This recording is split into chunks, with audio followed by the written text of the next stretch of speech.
What would you do if your state told you that the very firearm trusted by millions of Americans, carried daily by the police sworn to protect you, was suddenly too dangerous for you to own? What would you say if lawmakers banned one of the most popular handguns in the country while claiming it's for your safety, even as every law enforcement officer in that same state carries that exact same gun on their hip? This isn't a hypothetical scenario. This is happening right now in California, and it's not just about one state anymore. This legal battle will determine the future of gun rights across America, and if you care about the Second Amendment, you need to hear this story from beginning to end, because what happens next could change everything. Stay with me, because gun rights leaders from coast to coast are uniting for one massive counterattack, and the outcome will impact every gun owner in this nation. On October 13, 2025, the Second Amendment movement fired back with overwhelming force. The National Rifle Association, Firearms Policy Coalition, Second Amendment Foundation, along with individual gun owners and firearms dealers, filed a federal lawsuit in the United States District Court for the Southern District of California, directly challenging Governor Gavin Newsom's newly signed Glock ban. The case, titled James v. Bonta, represents one of the most significant Second Amendment legal challenges of this decade. This isn't just another lawsuit that'll get buried in paperwork. This is a full-scale assault on California's gun control regime, backed by the most powerful gun rights organizations in America, and they're not backing down. The implications stretch far beyond California's borders, because if this law stands, every anti-gun state in the country will rush to copy it, and if it falls, it could set a precedent that protects gun owners nationwide for generations to come. To understand why this matters, you need to know what California just did. On October 10th, Governor Newsom signed Assembly Bill 1127 into law, and this isn't your typical gun control measure. This law specifically targets Glock handguns and any similar pistol built on the Glock platform by banning the sale of any semi-automatic pistol with what's called a cruciform trigger bar, claiming these firearms can be easily converted into machine guns using illegal devices called Glock switches. The law takes effect July 1st, 2026, and once that date hits, licensed firearms dealers in California will be prohibited from selling, offering for sale, exchanging, giving, transferring, or delivering these handguns. Now here's where it gets really interesting. California already has what's called the Unsafe Handgun Act and a roster system that requires handguns to have micro-stamping technology that doesn't even exist in any practical form, which has already blocked newer, safer Glock models from being sold in the state for years. Generation 3 Glocks were grandfathered onto that roster, meaning Californians could still buy them, but now even those are being banned. This isn't about safety. This is about control. This is about systematically eliminating access to the most common, most reliable handguns in America, one law at a time, until citizens have nothing left to choose from except whatever the state deems acceptable. But here's where the story takes a powerful turn. The gun rights community isn't divided on this. They're not fighting amongst themselves.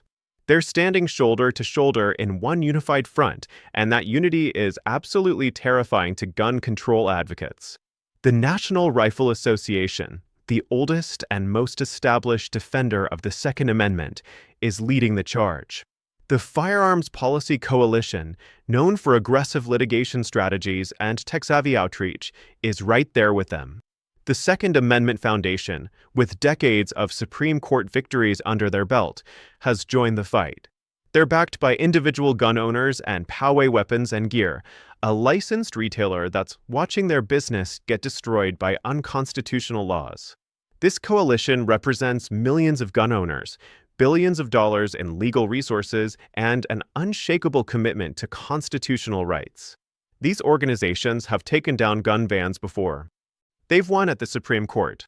They've set precedents that protect gun owners nationwide, and they're bringing that same firepower to this case. When you see this level of coordination, this level of unity among major Second Amendment organizations, you know this is about more than just one law in one state. This is about drawing a line in the sand and saying enough is enough. So what exactly are they arguing in court?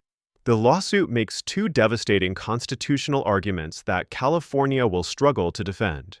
First, they're arguing a direct Second Amendment violation.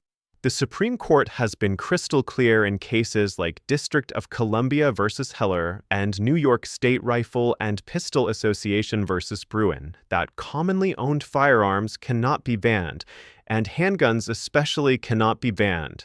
Glock pistols are among the most common handguns in America. They're owned by millions of law-abiding citizens. They're used for self-defense, sport shooting, and lawful purposes every single day. Banning them flies directly in the face of Supreme Court precedent, and the lawsuit makes that point repeatedly. Second, they're arguing an equal protection violation under the 14th Amendment. California's law exempts law enforcement from this ban.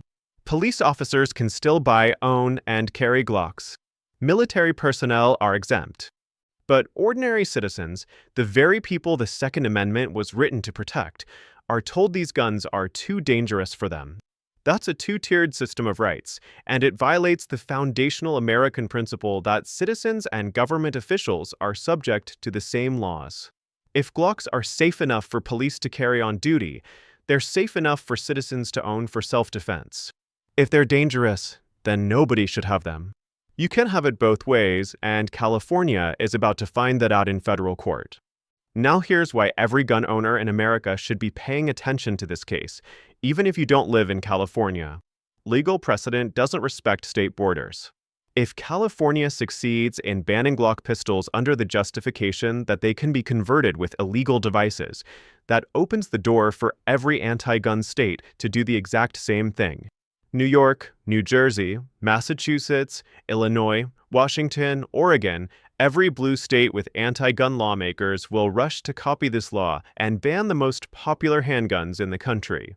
But if this lawsuit succeeds, if the courts strike down California's Glock ban as unconstitutional, it creates binding precedent that protects gun owners in every jurisdiction within that federal circuit and potentially sets the stage for a Supreme Court case that could protect gun rights nationwide.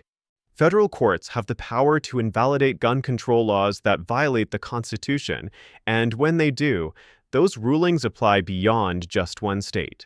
This case is being filed in the Ninth Circuit, historically one of the most anti-gun circuits in the country, but recent Supreme Court rulings have changed the landscape.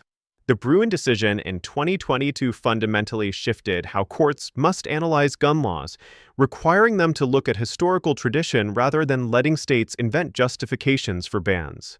That's why gun rights organizations are confident. They know the law is on their side. They know the Constitution is on their side. And they know that if they can win in the Ninth Circuit, they can win anywhere. Let's talk about the elephant in the room, the hypocrisy that gun rights advocates have been pointing out for years. California lawmakers, Governor Newsom, and anti-gun activists are telling ordinary citizens that Glock pistols are too dangerous, too easy to convert, too much of a public safety risk for regular people to own. But at the exact same time, every single police officer in California carries a Glock on duty.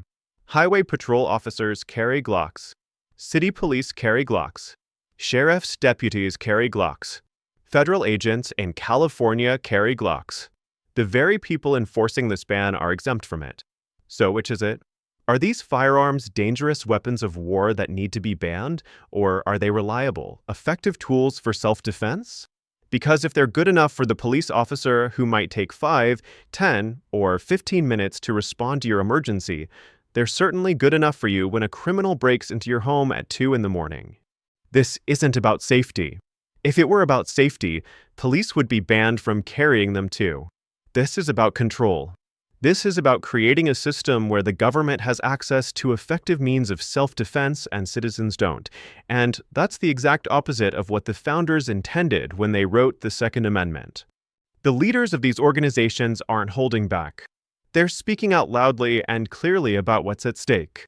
Alan Gottlieb, founder and executive vice president of the Second Amendment Foundation, said it plainly, lawmakers in the state obviously don't understand that the Second Amendment is not a second-class right. He went on to emphasize that they have more than a dozen cases currently working their way through California's legal system, fighting to restore the constitutional rights of California citizens.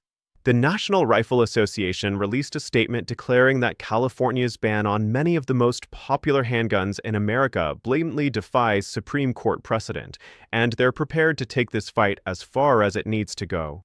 The Firearms Policy Coalition emphasized that California is already subject to an injunction because the handgun roster unconstitutionally bans handguns in common use, and instead of complying with court orders, California lawmakers doubled down and expanded their ban. These aren't weak statements. These aren't cautious legal hedges. These are leaders who are absolutely confident in their position, who have the resources to fight, and who refuse to accept a future where American citizens are disarmed by unconstitutional laws.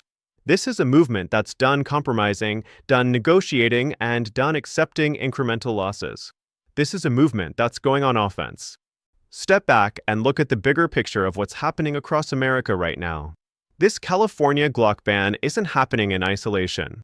It's part of a massive national conversation about gun rights, constitutional freedoms, and the balance of power between citizens and government. In 2022, the Supreme Court issued the Bruin decision, which fundamentally changed the legal landscape for gun rights and made it much harder for states to justify gun bans. Since then, gun rights organizations have been filing lawsuits nationwide, challenging magazine bans, assault weapon bans, carry restrictions, and handgun rosters, and they've been winning. Courts are striking down unconstitutional laws left and right, and anti-gun states are panicking. California's Glock ban is a desperate attempt to ban firearms before the courts can stop them, but it's also a strategic mistake because it's given gun rights organizations the perfect test case to challenge not just this law, but the entire framework of California's gun control regime. This is one of those defining moments in Second Amendment history. This is the kind of case that law students will study decades from now. This is where the line gets drawn, where gun rights advocates either push back the tide of gun control or lose ground for a generation. And right now, with the legal landscape more favorable than it's been in decades, with the Supreme Court on record supporting gun rights, with major organizations united and ready to fight, this is the moment to strike. If you made it this far, you understand what's at stake. This isn't just about California. This isn't just about Glock pistols. This is about whether the Constitution still means what it says, whether the Second Amendment still protects your right to keep and bear arms, and whether ordinary citizens still have the power to defend themselves with the same tools that law enforcement uses. Share this video with every gun owner you know. Subscribe to this channel so you don't miss updates as this lawsuit moves forward. Leave a comment below and let me know what you think about California's Glock ban and whether you believe the courts will strike it down. The Second Amendment is under attack, but it's being defended by people who refuse to give up, refuse to compromise, and refuse to accept a future where Americans are disarmed. Stand with them. Stay informed. Stay engaged. And never forget that your rights are only as strong as your willingness to fight for them.